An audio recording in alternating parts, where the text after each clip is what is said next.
साथियों, एक बार फिर आप सभी का एडू क्लासेस के यूट्यूब चैनल पर बहुत बहुत स्वागत है।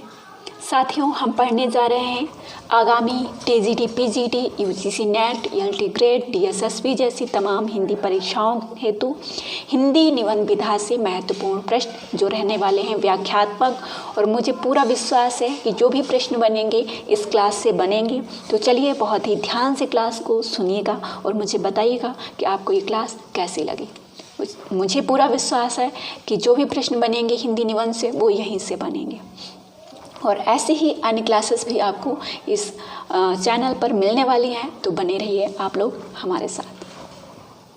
आज की क्लास का ये पहला प्रश्न है जो यूजीसी नेट सिलेबस में जो 10वीं इकाई है उसमें सीधा सीधा ये प्रश्न है, मतलब ये रचना है दी गई है जिसके बारे में आपको व्याख्यात्मक रूप से भी पढ़ना है। यहाँ पे जो प्रश्न है कि भोलाराम का जीव किस विधा की रचना है।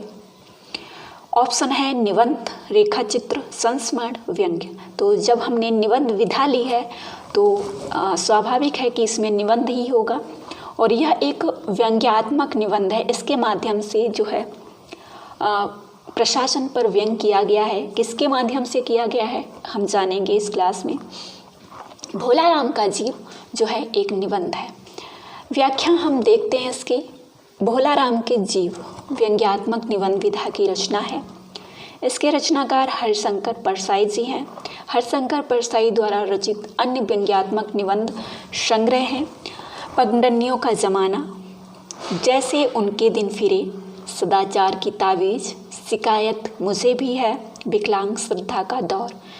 आप पुराने पेपर उठा के देखेंगे तो आपको यही प्रश्न बार बार रिपीट मिलते हैं, बस थोड़ा सा घुमाव फिराव किया जाता है। तो आपको रट लेना है हरिशंकर परसाई के जितने भी निबंध हैं। और हरिशंकर परसाई जी जो हैं इन्होंने व्यंग्यात्मक रूप से रचनाएं लिखी हैं। चलिए आगे बढ़ते हैं अगले प्रश्न की तरफ। बहुत ही शानदार प्रश्न है और परीक्षाओं में पूछे जाने की संभावना भी है। हिंदी का ऐसा कौन निबंधकार है जिसके ध्यान में लिखते समय वाण और दंडी रहा करते थे। साथियों, यहाँ पे 4 ऑप्शन हैं। रामचंद्र शुक्ल हैं, महावीर प्रसाद द्विवेदी हैं, गोविंद नारायण मिश्र हैं, चंद्र शर्मा गुलेरी हैं। चारों ही ऑप्शन अपने आप में बहुत ही महत्वपूर्ण हैं। यदि आप किसी भी हिंदी परीक्षा की तैयारी कर रहे हैं तो इन चारों ही विद्वानों को बहुत ही अच्छे से पढ़ना है आपको, तभी जाके आप सफलता हासिल कर सकते हैं, क्योंकि इन चारों से ही कुछ ना कुछ प्रश्न बनने वाले हैं। तो हमारा जो सही आंसर होगा वो होगा गोविंद नारायण मिश्र। वाण कौन है? वाण भट्ट जी हैं। और दंडी कौन है? आप भारतीय काव्य शास्त्र को पढ़ेंगे तो वामन, भामा, दंडी आपको मिलेंगे वहाँ पे पढ़ने के लिए। चलिए, यदि आपको पता है कि दंडी का समय क्या है और दंडी का ग्रंथ कौन सा है तो आप कमेंट बॉक्स में जरूर लिखेंगे। अगला प्रश्न हमारा जो व्याख्या है इसकी उसको देख लेते हैं कि गोविंद नारायण मिश्र जो हैं हिंदी के निबंधकार हैं जिनके ध्यान में लिखते समय वाण और दंडी रहा करते थे, और इनके बारे में शुक्ल जी ने लिखा है कि इनके गद्य को समास अनुप्रास में गुथे शब्द गुच्छों का एक अटाला समझिए। प्रश्न डायरेक्ट बना है साथियों कि गोविंद नारायण मिश्र की रचनाओं को गद्य की समास अनुप्रास में गुथे शब्द का गुच्छों का एक अटाला किसने कहा है? तो रामचंद्र शुक्ल जी ने कहा है। इनके द्वारा रचित अन्य निबंध जो हैं वो भी कई बार परीक्षा में पूछे गए हैं। प्राकृत विचार, विभक्ति विचार, कवि और चित्रकार। ध्यान रखना है आपको, प्राकृत विचार, विभक्ति विचार और कवि और चित्रकार। चलिए आगे बढ़ते हैं। देखिए डायरेक्ट यहाँ पे जो प्रश्न बना है यूजीसी नेट की जो हिंदी निबंध की जो इकाई है उसमें ये आपकी रचना दी गई है। शिव शंभू का चिट्ठा कौन लिखते थे? साथियों, शिव शंभू का चिट्ठा जो है इसमें 14 चिट्ठे हैं। डायरेक्ट एग्जाम में पूछा जा सकता है कितने चिट्ठे हैं, तो 14 चिट्ठे हैं। और लॉर्ड कर्जन पर व्यंग्य किया गया है। किसके माध्यम से किया गया है? बालकृष्ण भट्ट जी हैं, श्याम सुंदर दास जी हैं, भारत हरिश्चंद्र जी हैं, बाल मुकुंद गुप्त जी हैं। तो का सही आंसर होगा बाल मुकुंद गुप्त जी। चलिए व्याख्या देखते हैं इसकी। बाल मुकुंद गुप्त ने सन 1904-1905, बहुत ही ध्यान दीजिएगा क्योंकि देखिए पढ़ते तो बहुत हैं, लेकिन हमारा प्रश्न कब गलत होता है, जब हम चीज़ों को जल्दबाजी में पढ़ते हैं और हम गलत टिक करके आते हैं, बस हम आउट हो जाते हैं रिजल्ट से। तो चीज़ों को बार बार रिवीजन करिए, बार बार रिवीजन करिए, तभी आप अच्छा स्कोर कर पाएंगे साथियों। तो 1904-1905 याद रखना है, बाल मुकुंद गुप्त याद रखना है, भारत मित्र याद रखना है। जो शिव शंभू का चिट्ठा है ये भारत मित्र जो पत्रिका थी उसमें निकलता था, और ये गवर्नर जनरल जो है लॉर्ड कर्जन को संबोधित करके निबंध लिखा गया है। आचार्य महावीर प्रसाद द्विवेदी ने लिखा है कि अच्छी हिंदी बस एक व्यक्ति लिखता था, बाल मुकुंद गुप्त। साथियों ये भी प्रश्न बन चुका है कि आचार्य महावीर प्रसाद द्विवेदी ने किसके लिए लिखा है कि अच्छी हिंदी बस एक व्यक्ति लिखता था, तो वह है बाल मुकुंद गुप्त। यह बाल मुकुंद गुप्त के लिए लिखा है कि अच्छी हिंदी बस एक व्यक्ति लिखता था, तो ये आचार्य महावीर प्रसाद द्विवेदी ने कहा है। बहुत ही ध्यान रखना है आपको। अगला प्रश्न देखिए, यहाँ पे जो भी मैं विधाएं दिखा रही हूँ ये सभी जो है, ये मतलब रचनाएं दिखा रही हूँ निबंध विधा की, ये सभी आपकी यूजीसी नेट परीक्षा में मतलब यूजीसी नेट सिलेबस में लगी हुई है। प्रश्न है कि संस्कृत के 4 अध्याय किसकी रचना है, तो अज्ञे हैं, मुक्तिबोध जी हैं, जयशंकर प्रसाद जी हैं, दिनकर जी हैं। देखिए अज्ञे प्रयोगवादी हैं, 1911 में इनका जन्म हुआ है। मुक्तिबोध जी जो है ये भी प्रयोगवादी हैं, 1918 में इनका जन्म हुआ है। जयशंकर प्रसाद जी छायावादी हैं, 1889 इनका जन्म समय है। दिनकर जी प्रगतिवादी हैं, 1907 इनका समय है। तो संस्कृत के 4 अध्याय दिनकर जी की रचना है। आइए जानते हैं इसके बारे में थोड़ा सा डिटेल से। संस्कृत के 4 अध्याय रेणुका, उर्वशी, कुरुक्षेत्र, हुंकार, रश्मिरथी, परशुराम की प्रतीक्षा, नील कुसुम, हारे को हरिनाम आदि रामधारी सिंह दिनकर की प्रमुख रचनाएं हैं। कामायनी, आंसू, लहर, करुणालय आदि जयशंकर प्रसाद की रचनाएं हैं। करुणालय को प्रथम गीत नाटक कहा गया है, और करुणालय जो है इंदु पत्रिका में प्रकाशित हुआ है, और ये 1913 में प्रकाशित हुआ है, ये भी ध्यान रखना है। बहुत छोटी छोटी चीज़ें पूछी जाती हैं परीक्षाओं में जो हमें अंक दिलाती हैं, तो विशेष ध्यान रखना है हर बात पर। हरी घास पर क्षणभर, बावरा अहेरी, आंगन के पार द्वार आदि अज्ञे की रचनाएं हैं, और उन्होंने ताल सप्तक निकाले थे।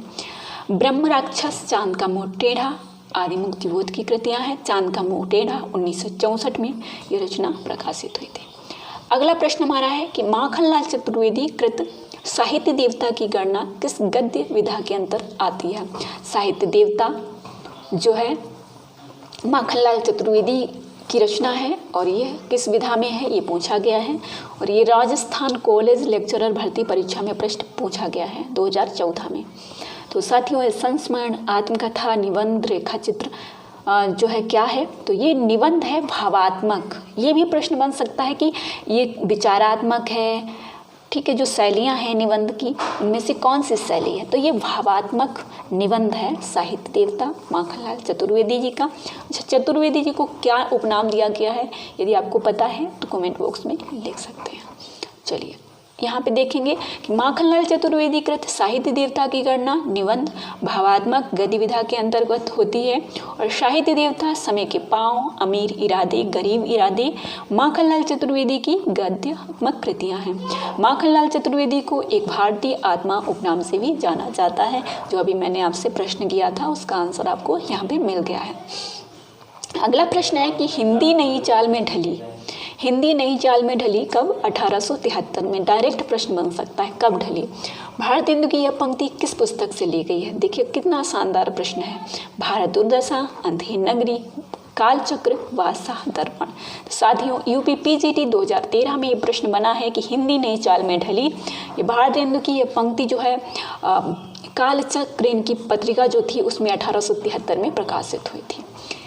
यहाँ पे आप डिटेल्स देख सकते हैं कि हिंदी नई चाल में ढली भारत हिंदू जी की यह पंक्ति 1873 में प्रकाशित कालचक्र पुस्तक से ली गई है।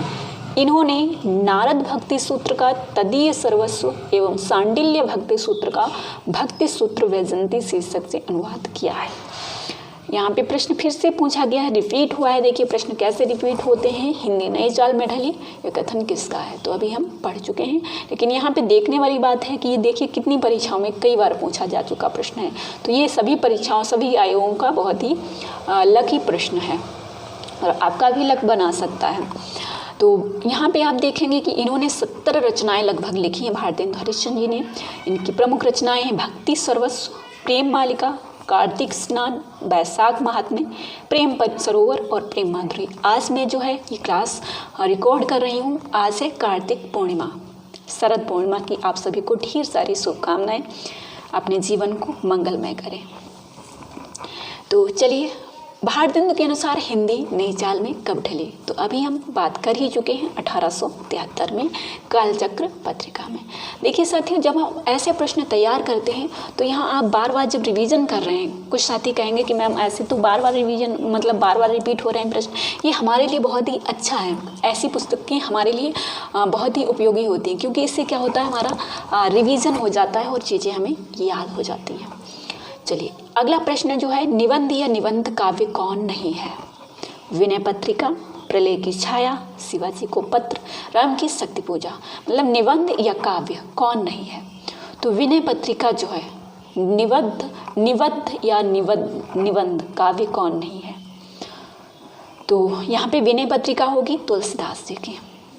निबंध या निबंध काव्य गोस्वामी तुलसीदास द्वारा रचित विनय पत्रिका नहीं है, क्योंकि विनय पत्रिका में 779 पद हैं। यह ब्रजभाषा में लिखी गई इस ग्रंथ का प्रधान शांत रस है। यह गीत काव्य है। इसकी रचना काशी में हुई थी। इस पत्रिका में कलियुग से त्रस्त तुलसीदास का आत्मनिवेदन है, जबकि प्रसाद की प्रलय की छाया, निराला का शिवाजी को पत्र, राम की शक्ति पूजा निबंध या निबंध काव्य हैं। ध्यान रखिएगा, बहुत ही महत्वपूर्ण चीज़ें इसमें मैंने आपको बताई हैं। अगला प्रश्न है कि बैर क्रोध का अचार या मुरब्बा है, यह कथन किस निबंधकार का है? तो साथियों, सीधे आपको बता देती हूँ कि बैर क्रोध का अचार या मुरब्बा है। कविता क्या है? कविता क्या है किसकी रचना है? रामचंद्र शुक्ल जी की है। उसी निबंध से ये पंक्ति ली गई है, रामचंद्र शुक्ल जी के द्वारा दिया गया है। बैर क्रोध का अचार या मुरब्बा है, यह कथन आचार्य रामचंद्र शुक्ल का है। अन्य नाम हजारी प्रसाद द्विवेदी, महावीर प्रसाद द्विवेदी तथा श्याम सुंदर दास असंगत है। अगला प्रश्न देखिए, मजदूरी और प्रेम शीर्षक निबंध के लेखक की एक रचना है। साहित्य की महत्ता, आचरण की सभ्यता, मेरी जन्मभूमि, बंजारा मन। देखिए कितनी परीक्षाओं में ये प्रश्न पूछा गया है। मजदूरी और प्रेम, ये आपके यूजीसी नेट सिलेबस में लगा हुआ है। मजदूरी और प्रेम शीर्षक निबंध के लेखक की एक रचना और है, आचरण की सभ्यता। अब यहाँ पे अन्य जो रचनाएं हैं कि साहित्य की महत्ता, मेरी जन्मभूमि, बंजारा मन, ये किसकी रचनाएं हैं? आपको सर्च करना है गूगल पे जाके। अगला प्रश्न हमारा है कि आचार्य रामचंद्र शुक्ल की निबंध संग्रह चिंतामणि के अब कितने भाग प्रकाशित हुए हैं? तो साथियों 1, 2, 3, 4, मैं डायरेक्ट आपको बताती हूँ 4 हैं। तो यहाँ पे बहुत ही महत्वपूर्ण चीज़ है, परीक्षा में पूछी जा सकती है। भाग 4 को तो आप लोग रट लीजिए। भाग 4 ओम प्रकाश सिंह और कुसुम चतुर्वेदी के द्वारा ये संपादित हुआ है। चिंतामणि भाग 1 1939 रामचंद्र शुक्ल के द्वारा, चिंतामणि भाग 2 1945 विश्वनाथ प्रसाद मिश्र के द्वारा, और चिंतामणि भाग 3 1983 नामवर सिंह के द्वारा, और ओम प्रकाश सिंह एवं कुसुम चतुर्वेदी। ये आपको बहुत ही अच्छे से रट लेना है। अगला यहाँ पे आपको जो है मैच करना है साथियों, और मैच वाले प्रश्न होते हैं सबसे आसान। यदि आपको एक भी ऑप्शन पता होता है तो आप एक या दो ऑप्शन आपको अच्छे से पता है तो आप अच्छे से इसका आंसर कर लेंगे। जैसे आचार्य हजारी प्रसाद द्विवेदी हैं, बनारसी दास चतुर्वेदी हैं, वासुदेव शरण अग्रवाल हैं, प्रताप नारायण मिश्र हैं। आपको पता है कि प्रताप नारायण मिश्र जी ने जो है दांत नामक रचनाएं लिखी हैं, दांत, भौं, मूंछ, ऐसी रचनाएं लिखी हैं। तो डी का जो 3 ऑप्शन है वो वी ऑप्शन में है। तो इस तरीके से देखिए कितनी आसानी से हमने आंसर को पकड़ लिया। तो यहाँ पे आचार्य हजारी प्रसाद द्विवेदी का है बसंत आ गया, और बनारसी दास चतुर्वेदी जो है मेरी तीर्थ यात्रा, और वासुदेव शरण अग्रवाल जो है इनका है राष्ट्र का स्वरूप। लेकिन अब आपको ये चारों ऑप्शन याद रखने बहुत अच्छे से, ठीक है। चलिए यहाँ पे देखिए, ये प्रश्न देखिए कितनी परीक्षाओं में पूछा गया है। स्पेशल तो ये है कि कितनी परीक्षाओं में प्रश्न पूछा जा रहा है। एक ही प्रश्न देखिए रिपीट कितनी बार हुआ है, और 2018 तक, राइट। अर्धनारीश्वर निबंध संग्रह के रचनाकार का नाम क्या है? संदीप द्विवेदी, रामधारी सिंह दिनकर, अग्नि, वासुदेव शरण अग्रवाल। तो अर्धनारीश्वर जो है निबंध है रामधारी सिंह दिनकर जी का। और इनके अन्य निबंध हैं, यहाँ पे आप देख सकते हैं। दिनकर जी के अन्य निबंध हैं मिट्टी की ओर, उजली आग, रेती के फूल, वट पीपल, आधुनिकता बोध। मिट्टी की ओर जब आप आगे बढ़ेंगे, मिट्टी की ओर बढ़ेंगे तो उजली आग मिलेगी जहाँ रेती के फूल होंगे, बट पीपल होगा, और ये सब आधुनिकता का बोध कराते हैं। इस तरीके से आप इसको याद रख सकते हैं। शांति प्रिय द्विवेदी के निबंध हैं कवि और काव्य, संचारणी, जीवन यात्रा। ये प्रमुख हैं जो बार बार रिपीट होते हैं, वैसे तो बहुत सारे हैं। आगे के निबंध हैं त्रिशंकु, आत्मनेपद, आलवाल, आद्यतन, लिख कागज कोरे।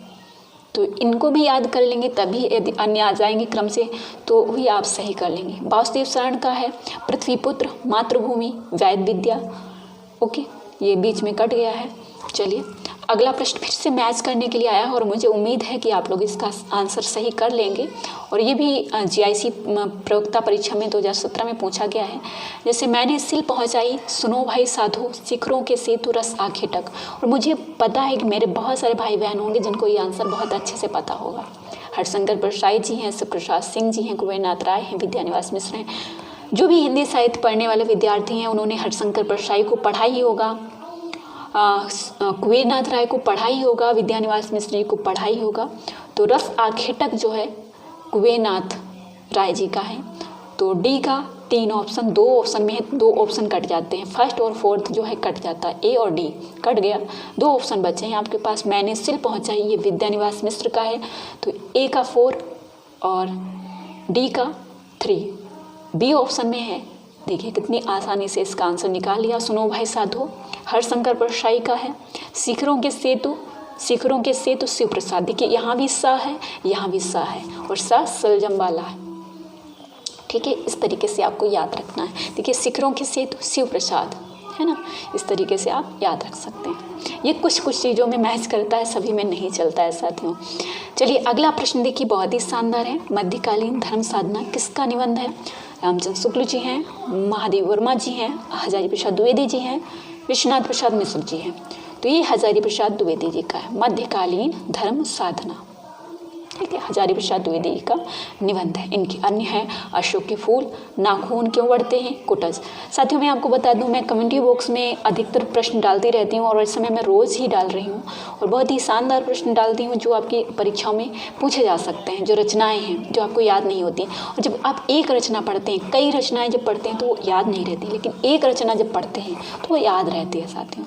तो कमेंट्री बॉक्स में ज़रूर से ज़रूर आंसर दिया करिए, कमेंट बॉक्स में लिखा करिए, जिससे आपको चीज़ें याद रहें। और लिखने का, यदि आपको चीज़ें याद नहीं रह जाती हैं तो आप लिखने की प्रैक्टिस करिए, खूब लिखिए, चीज़ें याद रहेंगी आपको। बस याद रखने का ट्रिक यही है। चलिए आगे बढ़ते हैं। बर्बरता की पहली सीढ़ी से सभ्यता की अंतिम सीढ़ी तक युद्ध मनुष्य जाति का साथ देता है। यह कथन किस निबंध से उद्धृत है? तो ये देखिए साथियों, ये जीआईसी परीक्षा में भी पूछा गया और ये यूजीसी नेट परीक्षा में भी पूछा गया। और मुझे नहीं पता है जो संपादक है, जो टाइपिंग करने वाला है, उसने किस मतलब जीआईसी प्रयोक्ता परीक्षा वाला दे दिया और यूजीसी नेट का क्यों नहीं दिया, राइट? क्योंकि यूजीसी नेट 2018 शायद 19 में ये प्रश्न पूछा गया था कि बर्बरता की पहली सीढ़ी से सभ्यता की अंतिम सीढ़ी तक युद्ध मनुष्य जाति का साथ देता है। और शायद मैंने भी पहली बार एग्जाम दिया था जिसमें मुझे सफलता मिली थी यूजीसी नेट परीक्षा में, और इसलिए मुझे याद भी है क्योंकि ये मेरा गलत हो गया था, राइट? चलिए कोई नहीं। बर्बरता की पहली सीढ़ी से सभ्यता की अंतिम सीढ़ी तक युद्ध मनुष्य जाति का साथ देता आया है। यह कथन किस निबंध से उद्धृत है? युद्ध और नारी। बात ही ऐसी की गई है ना। अगर थोड़ा समझदार व्यक्ति होगा वो सही टिक कर देगा, युद्ध मनुष्य जाति, है ना। तो ये युद्ध और नारी, क्योंकि यहाँ भी युद्ध लेकिन मिल जाता है कभी कभी ऐसे। चलिए अगला प्रश्न है, रसज्ञ रंजन किसका निबंध संकलन है? डॉक्टर श्याम सुंदर दास, हजारी प्रसाद द्विवेदी, महावीर प्रसाद द्विवेदी, डॉक्टर गुलाब राय। तो रसज्ञ रंजन 1920 में ये प्रकाशित निबंध है महावीर प्रसाद द्विवेदी जी का, और ये यूपीएससी परीक्षा में पूछा गया है। इनके अन्य निबंध जो हैं वो हैं संपत्ति शास्त्र, लेखांजलि, नाट्य शास्त्र। देखिए एक तो नाट्य शास्त्र भरत मुनि ने लिखा है और एक महावीर प्रसाद द्विवेदी ने भी लिखा है, इसलिए आप यदि महावीर प्रसाद द्विवेदी ऑप्शन में हो तो आप महावीर प्रसाद द्विवेदी ऑप्शन टिक कर सकते हैं, यदि दोनों हो तो दोनों टिक कर सकते हैं, राइट। उपन्यास रहस्य अभी हाल में ही किसी परीक्षा में पूछा गया है, मुझे याद है जहाँ तक। भाषा और व्याकरण, कवि और कविता, महाकवि मांग का प्रभात वर्णन, पढ़ा होगा किसी क्लास में इसको। आत्मनिवेदन और प्रभात। यहाँ पे बहुत सारे निबंध और भी दिए गए हैं इनको आप स्क्रीनशॉट ले सकते हो, पढ़ सकते हो। अगली रचना जो है, अगला प्रश्न जो है वो राजस्थान कॉलेज लेक्चरर भर्ती परीक्षा में पूछा गया है कि इन रचनाओं में कौन सी रचना रामवृक्ष बेनीपुरी द्वारा रचित है। अशोक के फूल हजारी प्रसाद द्विवेदी का है। गेहूँ और गुलाब, आंगन का पंछी और बंजारा मन ये किसका है? विद्यानिवास मिश्र का है। प्रिया नीलकंठी कुबेरनाथ राय का है। तो बचा एक ऑप्शन, बी ऑप्शन, गेहूँ और गुलाब रामवृक्ष बेनीपुरी का है। अशोक के फूल 1948 में प्रकाशित हुआ है, किसका है? हजारी प्रसाद द्विवेदी का। आंगन का पंछी और बंजारा मन ये विद्यानिवास मिश्र का है। प्रिया नीलकंठी 1968 में प्रकाशित हुआ है, कुबेरनाथ राय जी का है। और यहाँ पे जो ये रचनाकार दिए गए हैं ये सभी ललित निबंधकार हैं। ललित निबंधकार जिन्होंने सुंदरता का भी वर्णन किया है, प्रकृति की सुंदरता का भी वर्णन किया है, वही ललित निबंधकार हैं, जहाँ तक मैंने ये पढ़ा है। ओके। और आप इससे अधिक जानकारी चाहते हैं तो ललित निबंधकार की विशेषताएँ जो है उसको सर्च करके पढ़ सकते हो। चलिए आगे देखिए, नाखून क्यों बढ़ते हैं? नाखून क्यों बढ़ते हैं, ये किस विधा की रचना है? तो इसका आंसर आप लोग कमेंट बॉक्स में देंगे। और 20 मिनट की क्लास हो चुकी है, तो उम्मीद है आप सभी को क्लास पसंद आएगी। आप लोग बताइएगा मुझे कमेंट बॉक्स में। यदि आप चाहते हैं कि आपको ऐसी क्लासेस और मिलें तो मुझे कमेंट बॉक्स में यस ज़रूर लिखिएगा। ओके, धन्यवाद।